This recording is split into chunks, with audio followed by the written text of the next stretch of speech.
there, spooky friends, and welcome to the third night, that's a two, third night of 13 Nights of Fright. I hope you're in for a treat tonight because this story is about possessions of objects and it's so freaking creepy, I can't even begin to tell you.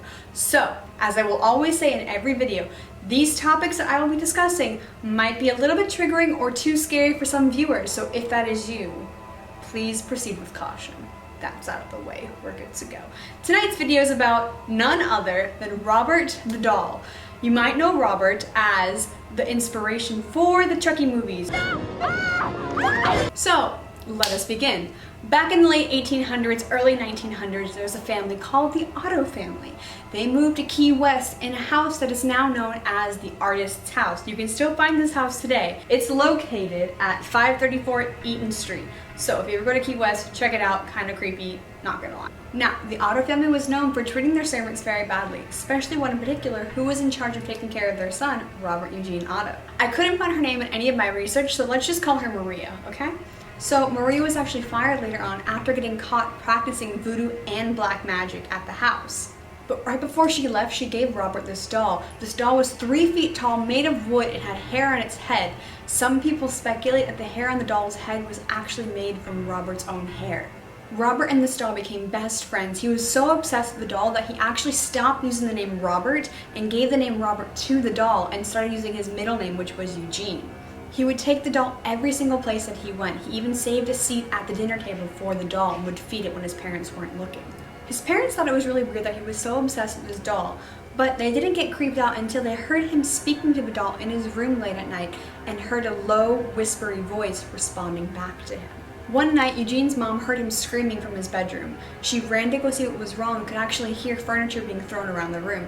Once she went inside, she saw Eugene sitting in the corner curled up in the fetal position as Robert was sitting on the edge of his bed, staring at him. Even the neighbors came forward and said that when the family wasn't home, they could see the doll staring at them through the bedroom window. Eventually, Eugene got so scared of Robert that he came to his parents and told them that he was having terrible nightmares and that Robert was haunting him, saying that he could walk around the room and was throwing things at him. And some of their servants even quit because they were so scared of Robert. Eventually, Eugene's parents finally believed him and they took the doll, locked him in a box, and put him in the attic where he was hidden for many years. Sometime later, Eugene inherited the house and moved back to Key West with his wife, where he found Robert still locked in that box in the attic. His wife didn't like the doll at all. She thought he was way too creepy, but Eugene didn't care. He took Robert and placed him on a special chair in their bedroom. But once again, Robert's antics started up and he started throwing things around the room and running around the house late at night.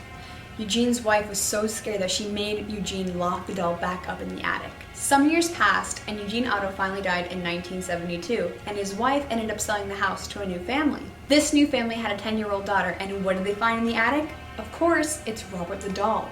They ended up giving the doll to their daughter, but Robert didn't seem to like his new friend very much. The little girl was actually so scared of the doll that she told her parents what he was doing, and her parents just took him and donated him to a museum to get rid of him. So, are you wondering where you can find Robert the doll today? Well, he's actually still on display in his special little case at the Martello Museum, but that doesn't stop him from terrorizing the whole entire staff and the visitors that come to see him. The staff has even reported that Robert moves around his cage without anyone touching him. But that's not the scariest part. It's said that if you take a photo of Robert without asking permission, he will come and terrorize you and your family for the rest of your lives. So, just in my opinion, don't do it. Just don't take a picture of him. Don't even go see him. It's not worth it. It's not worth the scare. Because people have actually written in letters apologizing to Robert, begging him to stop terrorizing them because they are so scared for their lives. So, just a word of warning, don't do it. Don't go see him. Don't take a picture. Don't do any of it. Just have fun and go on a jet ski or something. I don't know. So I hope you guys enjoyed tonight's video. If you've ever seen Robert the doll or had any weird experience with him, let me know in the comments down below because I would love to hear that. But that's all I got for you guys tonight, and I will see you tomorrow night for another spooky tale. Peace out. Bye! I need to make that spookier, but I can't. I'm sorry. Bye!